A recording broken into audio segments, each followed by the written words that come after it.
La Asociación Científica de Estudiantes de Medicina de la Universidad de Cuenca, ASOCEMU Cuenca, Liga Ciencias Médicas y la Asociación de Estudiantes de la carrera Pedagogía de la Actividad Física y Deporte les dan la bienvenida al proyecto Recuperando Hábitos Saludables, que tiene como finalidad promover la adquisición de conocimientos de aplicabilidad y actualidad para la academia en el área de nutrición y dietética como medicina del deporte. El presente seminario cuenta con el aval de REPSEFER-SOCEM, Liga Ciencias Médicas y la Asociación de Estudiantes de la carrera Pedagogía de la Actividad Física y Deporte. Además, contamos con el auspicio del Grupo CTO, LIVMI Cuenca, Laboratorio San Martín. Los requisitos para que sean acreedores de la certificación son 9 de 13 asistencias, las cuales serán registradas después de cada ponencia en la plataforma de Google Forms. Deberán registrar una palabra clave que será mencionada en el transcurso o al final de la ponencia. Se comunica que la palabra clave no podrá ser escrita por ninguno de los participantes en la plataforma de Zoom o YouTube. Únicamente los moderadores y administradores podrán hacerlo. Caso contrario, serán sancionados. La evaluación final se publicará el último día y la aprobación de la misma es con una nota mayor o igual a 14 sobre 20. Sin más que añadir, damos paso a la primera ponencia por parte de la universitaria Wendy Cuji. Wendy es estudiante de medicina en la Universidad de Cuenca, ayudante de cátedra de morfología, Universidad de Cuenca, editora de la revista científica estudiantil CIMEL y coordinadora científica de CPDEC FERSOCEM. Bienvenida, Wendy. Damos paso a su intervención. Muchas gracias, Cristian. Ya voy a compartir entonces ahora la pantalla. Antes de iniciar, quisiera expresarles que es un gusto enorme para mí poderme dirigir a todas las personas que se han inscrito a este seminario. De igual forma, agradecerle a Cristian por la invitación y felicitar a todo el equipo de ASOCEMU Cuenca por la organización de este evento. En esta ocasión, el tema que he preparado es el de metabolismo de los carbohidratos y vamos a iniciar ya con la exposición para este seminario Recuperando Hábitos Saludables.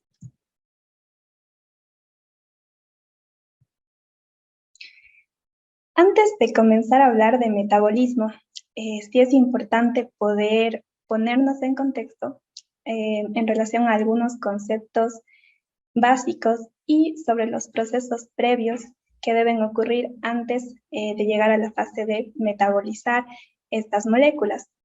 Entonces, quería iniciar primero mencionando la clasificación de los carbohidratos. Aquí tenemos monosacáridos como la glucosa, disacáridos y polisacáridos. Ahora, dentro de este último grupo, también hay algunos polisacáridos que por su estructura, como es el caso, por ejemplo, de la celulosa que está colocada aquí, no pueden ser hidrolizados por las enzimas digestivas de los seres humanos. Entonces, aquí la celulosa, al tener estos enlaces de tipo alfa 1,6, en comparación con los enlaces que tienen los polisacáridos como el almidón, alfa 1,4, no pueden encajar en el sitio activo de las enzimas y por lo tanto no pueden ser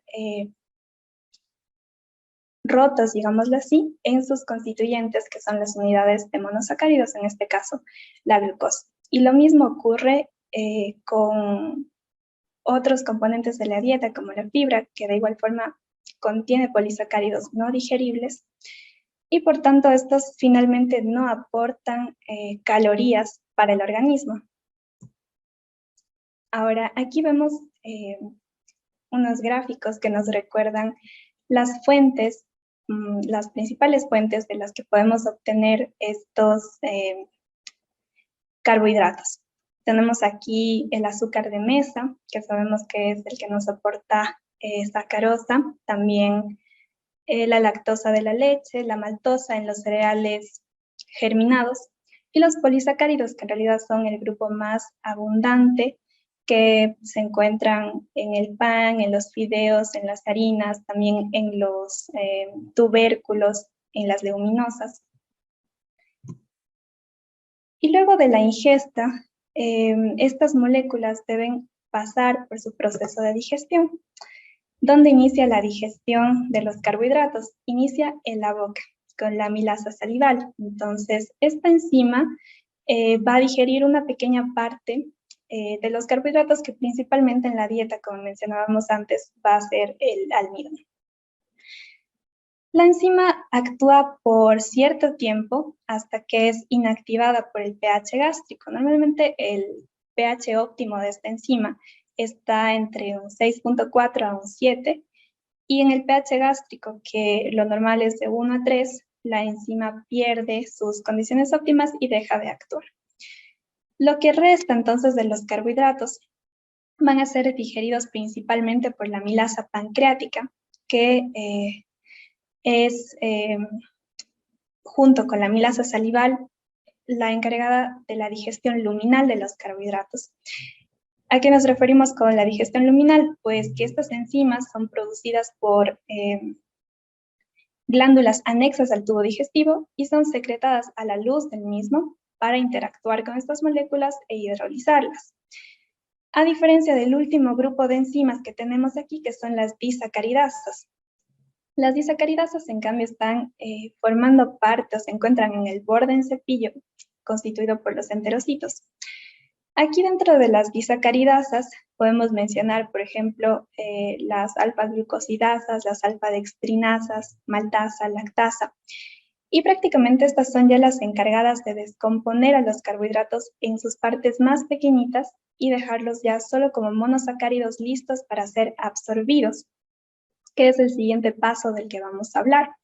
Tenemos la absorción a partir de la luz del tubo digestivo para ingresar a los enterocitos, mediada por transportadores de estructura proteica. En este caso, aquí estamos observando los transportadores para cada uno de los monosacáridos. Para la galactosa y la glucosa, ambas comparten este transportador, que es el SGLT1, un transportador que está acoplado al transporte de sodio, y también el GLUT5 para la fructosa. Por el polo basal, en cambio, por el polo basal de los enterocitos, tenemos la presencia del GLUT2. Ahora, ¿cuál es el destino que siguen estos monosacáridos una vez que ya se absorben desde el intestino? Si recordamos anatómicamente la disposición de las estructuras vasculares, toda la sangre que se encuentra recogiendo estos nutrientes que han llegado al intestino y que ya se han absorbido, todo esto va a desembocar en la circulación portal a través de la vena mesentérica superior, que luego llega a la vena porta y de ahí pasa al hígado. En el hígado, lo que ocurre es que la mayoría de estos monosacáridos que se han absorbido, tanto fructosa como galactosa, finalmente se terminan convirtiendo casi en su totalidad en glucosa. Entonces, lo que en última instancia va a estar circulando en la sangre es principalmente glucosa una vez que pasa ya el hígado. En el hígado, la glucosa puede tener varios usos, varios destinos. El principal, como en la mayoría de tejidos, es la función energética. Esto se consigue a través de la glucólisis. Como siguiente punto tenemos también el almacenamiento. Aquí se involucran dos procesos importantes también, que es el de la glucogénesis, la formación de glucógeno, este polímero de glucosa, y la glucogenólisis, que en cambio es la destrucción de este polímero para originar nuevamente glucosa y que pueda ser utilizada ya sea por el mismo tejido o liberada, en el caso del hígado, hacia el torrente sanguíneo para ser ocupada por otros tejidos. Y finalmente también puede ser ocupada para la producción de NAD-fosfato reducido a través de la vía de las pentosas de fosfato. De esto vamos a conversar también un poco más al final de la exposición. ¿Y qué sucede en los otros tejidos? En los otros tejidos, de igual forma, tenemos esta función muy importante que es la función energética. Esto sobre todo de gran importancia para tejidos como el sistema nervioso y los eritrocitos. ¿Por qué ocurre esto? Porque las otras fuentes de nutrientes, los otros dos grupos principales de macronutrientes, en este caso lípidos, proteínas, sus productos luego de la absorción no pueden tampoco atravesar la barrera hematoencefálica. Por lo tanto, la principal fuente de energía para el sistema nervioso es la glucosa. Y en el eritrocito sucede algo similar. En cambio, estas células, como sabemos, no tienen organelas, no tienen mitocondrias, entonces no pueden realizar tampoco procesos metabólicos como lo hacen el resto de células en otros tejidos. Entonces, la glucosa aquí principalmente se va hacia la vía de la glucólisis anaerobia y es lo que le permite sobrevivir a los eritrocitos. Si no tienen glucosa, entonces no tienen su aporte principal de energía.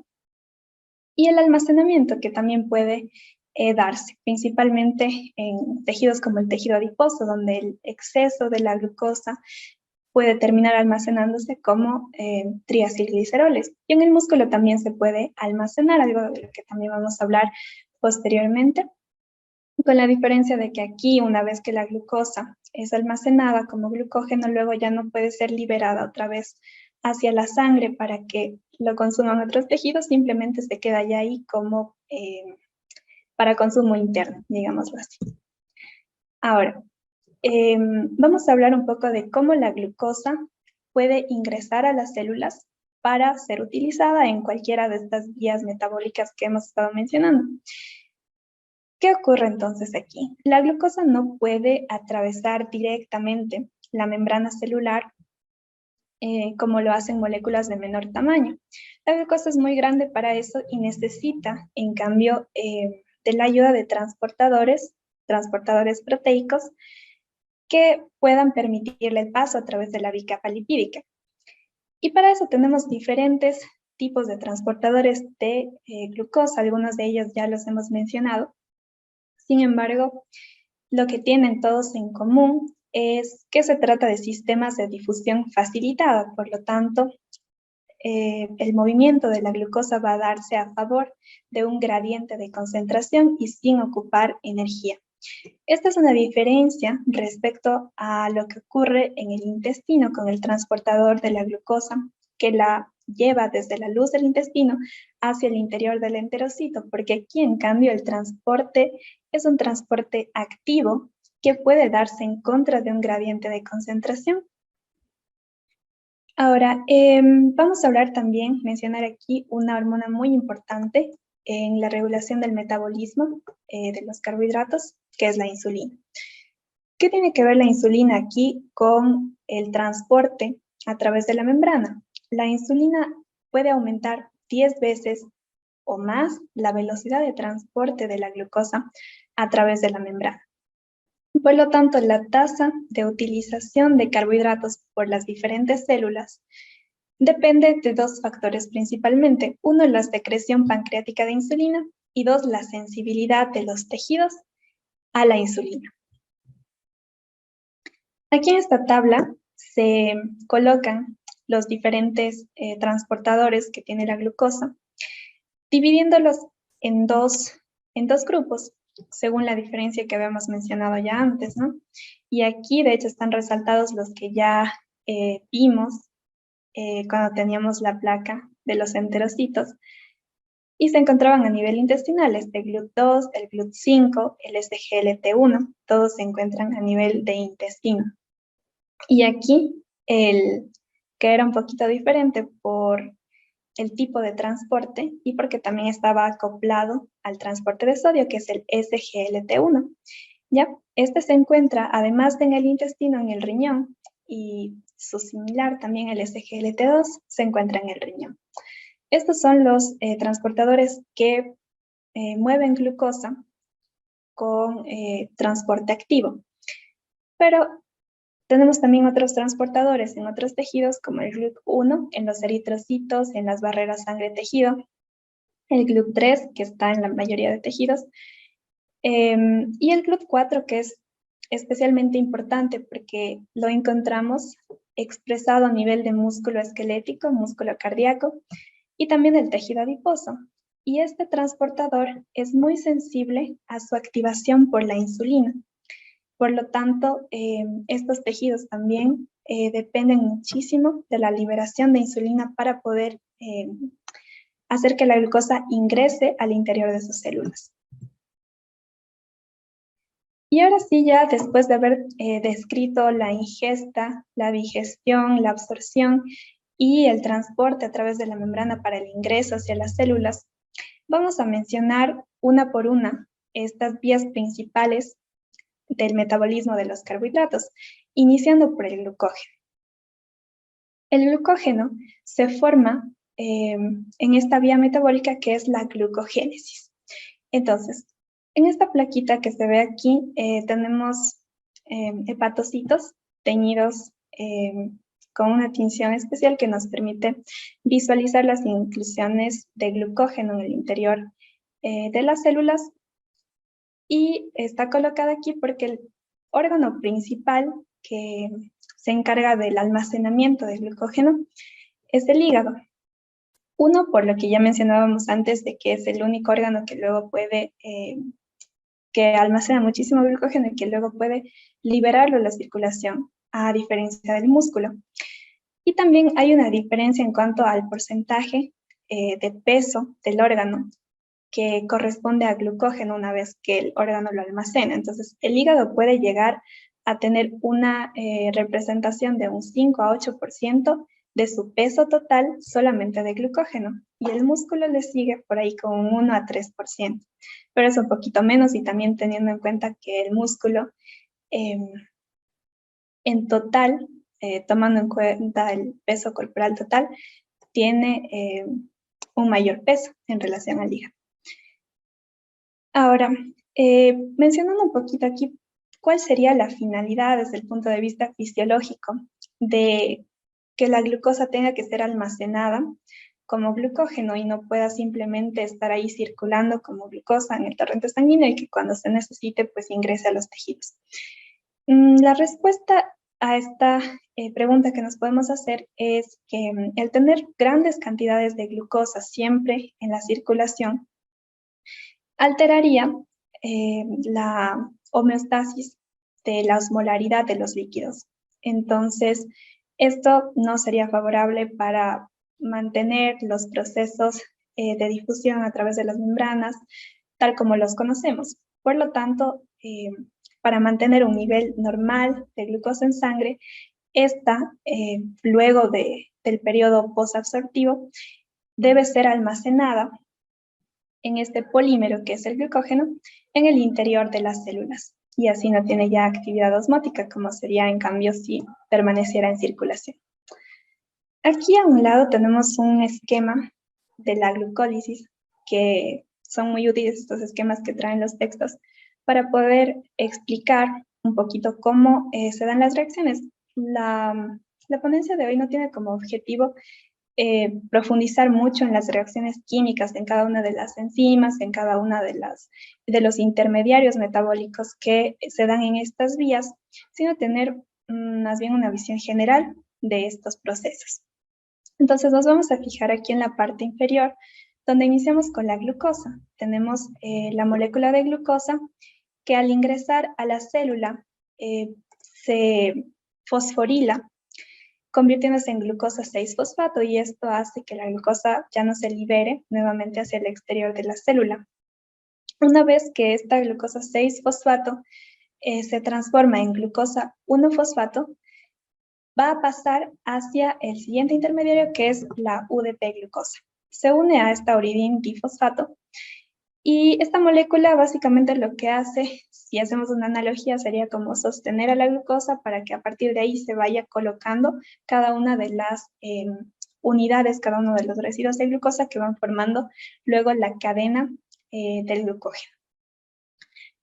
Cuando la cadena alcanza una longitud mayor a 8 residuos, aquí interviene ya una enzima, que es la enzima ramificante, diferente a la glucógeno sintasa, que es la que está colocando normalmente estas unidades de glucosa en la cadena, la enzima ramificante introduce entonces ahí un enlace diferente a los alfa 1,4 que normalmente están siendo colocados y coloca un enlace alfa 1,6. Entonces, ese cambio de dirección nos genera una ramificación ahí.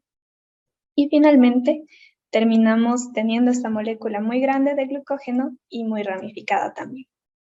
El siguiente proceso que vamos a mencionar ahora es el de la glucogenólisis, que sería el proceso contrario a la glucogénesis que acabamos de ver. Sin embargo, no es una inversión solamente de los procesos de la glucogénesis, sino que aquí vamos a estar empleando enzimas diferentes, se van a producir intermediarios metabólicos distintos para revertir, si queremos, esta polimerización que habíamos hecho previamente de la glucosa. Aquí la enzima clave es la glucógeno-fosforilasa, una enzima que actúa agregando un fosfato a las moléculas de glucosa. De esta forma, con la unión del fosfato, se pueden liberar las moléculas de glucosa, los residuos de glucosa que estaban en la cadena de glucógeno, y obviamente estos residuos van a salir con su fosfato adicional por acción de esta enzima, pero estos luego se convierten en glucosa 6-fosfato y por la glucosa 6-fosfatasa pueden terminar como glucosa nuevamente y ser liberados a la circulación para exportarse hacia otros tejidos y que puedan ser ocupados donde se requiere. También cuando llegamos a estos puntos de ramificación necesitamos la actividad de otra enzima, que es la enzima desramificante, que va a liberar estos enlaces diferentes que contiene la cadena de glucógeno. Ahora, ¿cómo está regulada la actividad de la glucógeno-fosforilasa?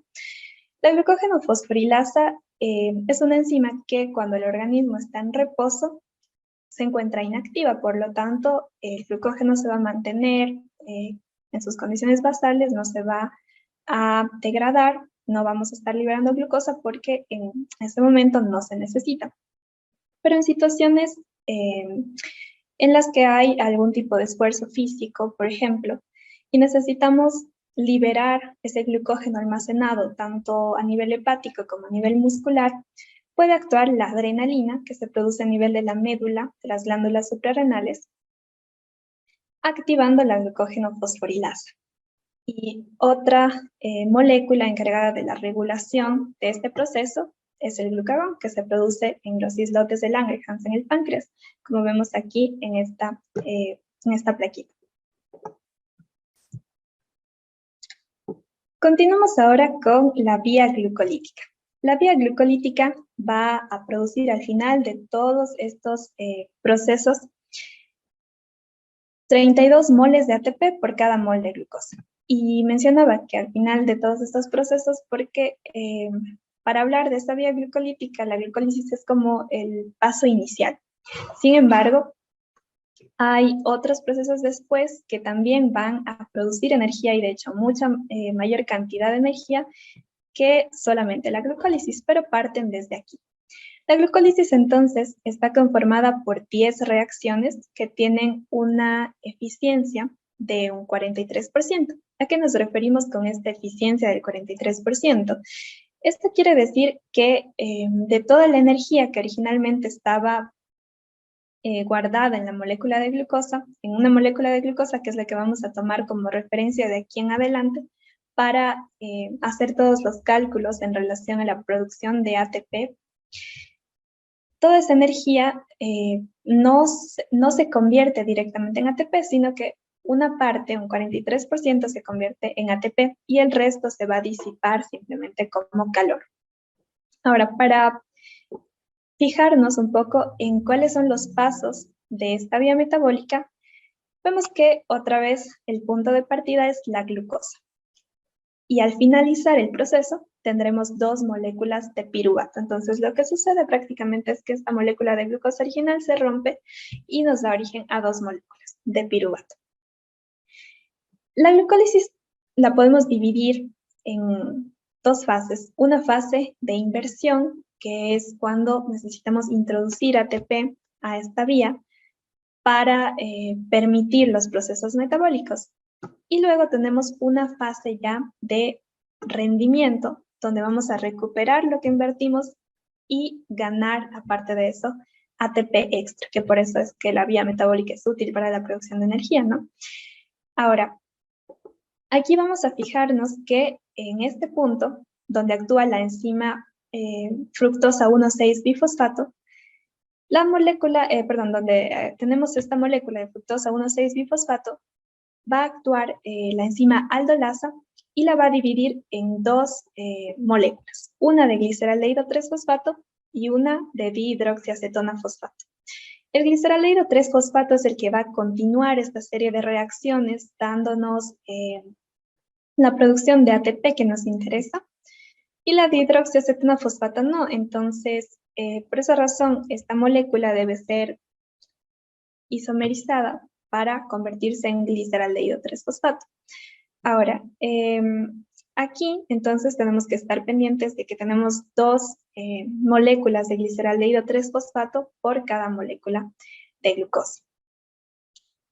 Y bueno, finalmente terminamos con las dos moléculas de piruvato. La ganancia neta de ATP que obtenemos aquí es de 2, porque se invierten dos moléculas de ATP y se producen 4. Aquí tenemos la producción de una molécula de ATP, de otra molécula de ATP, y si la multiplicamos por estas dos que habíamos mencionado antes, tendríamos 4 ATPs de producción. Entonces, neto nos quedan 2.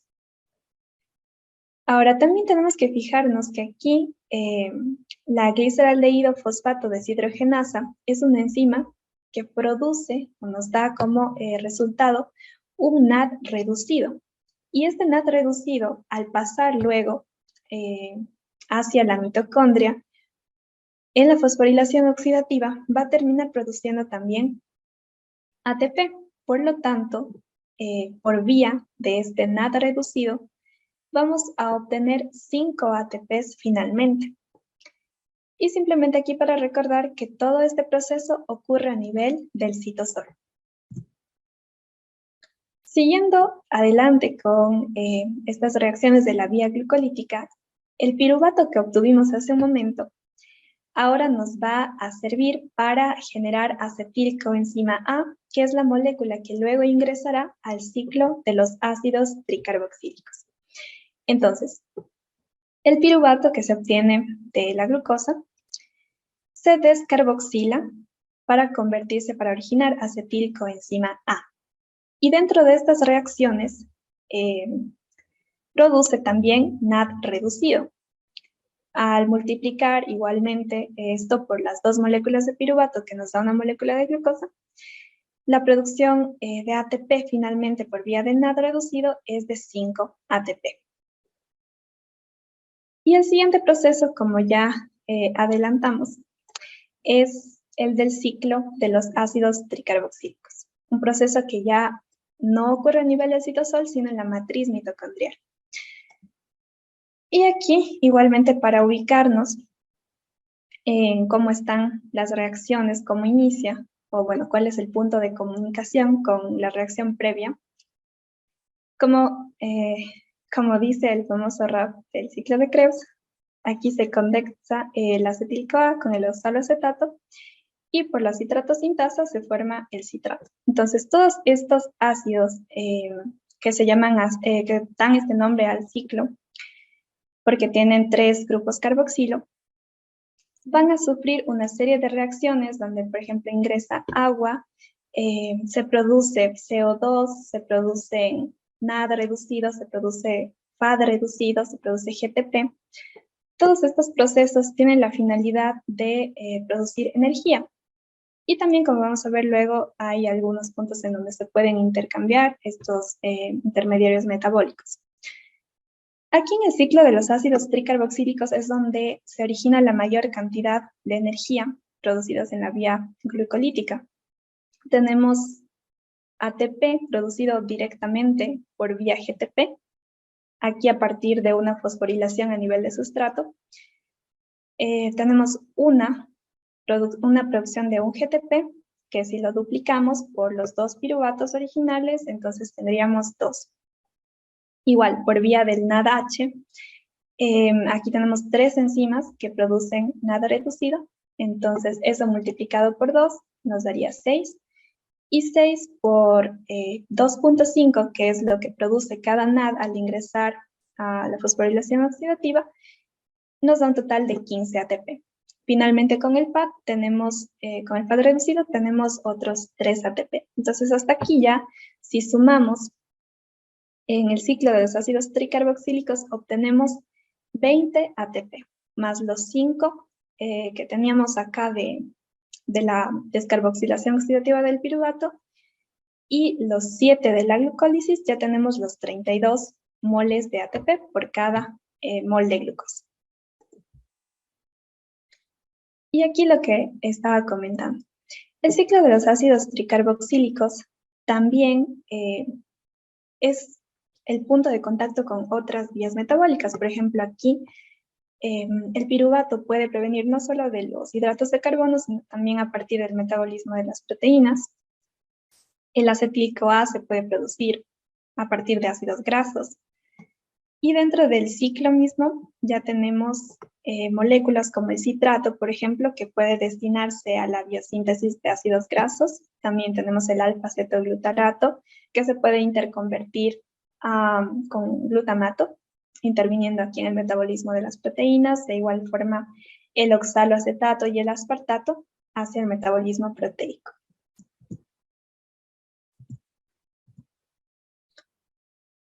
Para terminar aquí, simplemente recordar esto de por qué finalmente hay cierta diferencia en cuanto a la producción de energía por vía de PAD reducido o de NAD reducido. Y recordamos que aquí en las crestas mitocondriales, en la membrana mitocondrial interna, donde ocurre la fosforilación oxidativa, tenemos estos complejos de la cadena transportadora de electrones, el complejo 1, complejo 2, que no bombea protones, el complejo 1 bombea 4 protones, el complejo 3 también bombea 4 protones, y el complejo 4 bombea 2 protones, esto por cada 2 electrones.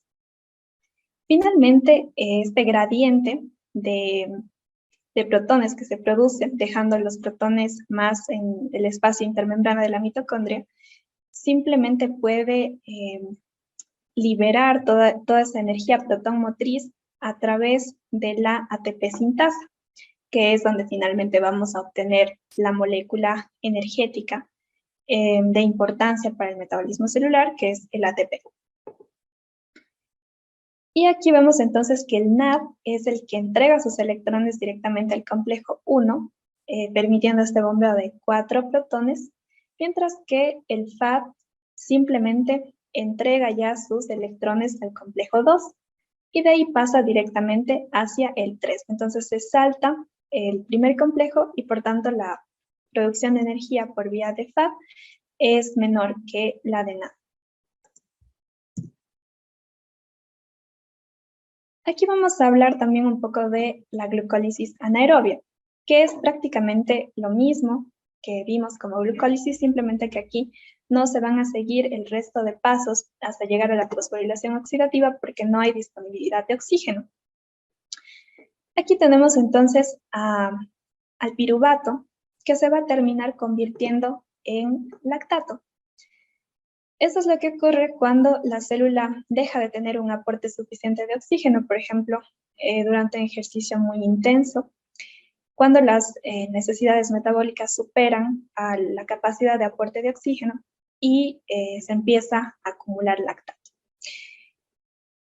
Una característica importante de este proceso es que de hecho permite mantener por cierto tiempo funcionando el metabolismo energético de la célula, así sea con un rendimiento bastante bajo, que es la producción de solamente 2 ATP por cada molécula de glucosa, pero la idea de que se transforme este piruvato en lactato es evitar la acumulación del producto principal en las reacciones del piruvato, porque como sabemos, cuando se empieza a acumular mucho del producto de una reacción, la dirección de la reacción ya no es tan favorable hacia ese lado, sino más bien en la dirección contraria. Por lo tanto, el hecho de que el piruvato se convierta en lactato nos deja como libre este lugar, digamos, para que se sigan produciendo moléculas de piruvato y mantener funcionando la célula por un tiempo. Cuando ya se restablece el aporte de oxígeno, la dirección de la reacción se invierte nuevamente. Y aquí algo interesante para recordar también es que el músculo cardíaco, de hecho, se aprovecha de este proceso para reciclar el lactato. Por ejemplo, cuando en un periodo de ejercicio muy intenso el músculo se encuentra produciendo grandes cantidades de lactato, porque se encuentra ya luego de ese umbral, ya está en metabolismo anaerobio. Ese lactato que se produce en el músculo esquelético, el corazón lo puede captar y haciendo las reacciones inversas, volver a obtener piruvato y de ahí sacar energía también. Ya. La siguiente vía es la vía de las pentosas fosfato. La vía de las pentosas fosfato es un poco compleja en realidad desde el punto de vista bioquímico. Por lo tanto, aquí vamos a centrarnos un poco más en saber desde dónde partimos y la principal utilidad de esta vía. La vía de las pentosas fosfato, algunos autores consideran que no debería llamarse en realidad vía, porque es una ramificación de la vía de la glucólisis. ¿Qué ocurre? Aquí tenemos glucosa, luego glucosa 6-fosfato, hasta aquí son pasos comunes dentro de la vía de la glucólisis, pero luego esta glucosa 6-fosfato se convierte en 6-fosfogluconato de lactona. Ya, este es un metabolito ya diferente que nos va a conducir hacia la vía de las pentosas fosfato. Al ser esta una ramificación de la glucólisis, también ocurre en el citosol, y la vía de las pentosas fosfato normalmente puede llegar a metabolizar cerca del 30% de la glucosa en el hígado. Entonces sí es también representativo.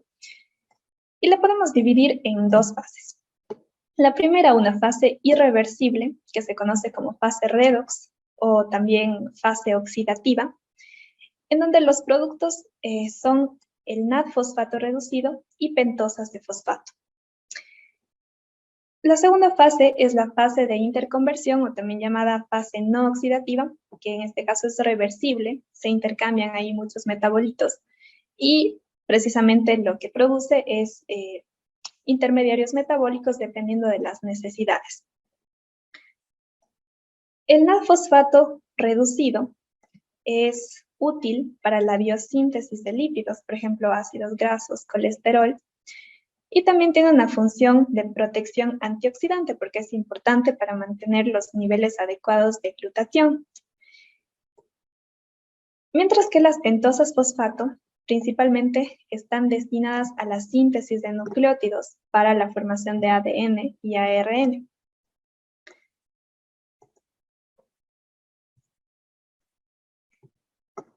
El último proceso del metabolismo de los carbohidratos que vamos a mencionar es el de la gluconeogenia.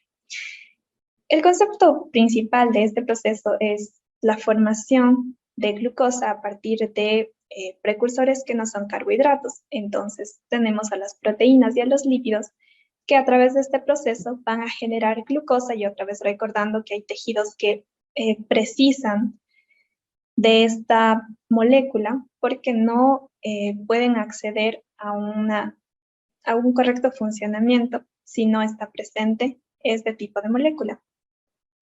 La gluconeogenia se produce a nivel del hígado, aunque también el riñón puede hacer este proceso. ¿Y cómo se regula? Bueno, aquí tenemos a la glucosa, tomando en cuenta los niveles de glucosa. Cuando estos empiezan a bajar, sobre todo en los periodos de ayuno prolongado, y se agotan ya las reservas, esto va a estimular a la adenohipófisis, que va a secretar corticotropina, y esta a su vez estimular la producción de cortisol a nivel de las glándulas suprarrenales. El cortisol finalmente es el que va a intervenir también en este proceso para la formación de glucosa de novo, que es lo que básicamente significa este proceso. Listo. Entonces, con eso hemos terminado prácticamente ya la revisión de este primer tema del seminario. Para mí ha sido un gusto compartir estos minutos con ustedes. Muchas gracias por su atención. Espero haya sido de su agrado la exposición y sobre todo que haya servido para puntualizar algunas cositas clave de este tema para tenerlo en mente. Cualquier comentario me lo pueden hacer llegar a través de mi perfil de Instagram, que lo he colocado aquí también, Medicina White Coat Journey, donde me gusta compartir este tipo de infografías y otro contenido relacionado a medicina. Si se pasan por ahí, también van a encontrar esta infografía, este post, sobre las enzimas de la glicólisis para que puedan hacer un repaso de algunos aspectos clave, ya desde el punto de vista más de la bioquímica, y puedan hacer entonces ese recordatorio. Muchísimas gracias nuevamente y buenas tardes.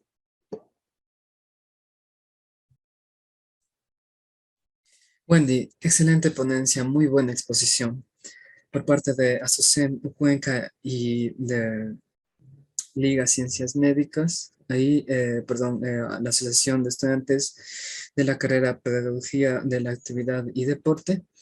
Queremos agradecerte por tu excelente participación, fue un tema muy interesante y lo has resumido excepcionalmente, fue una excelente ponencia.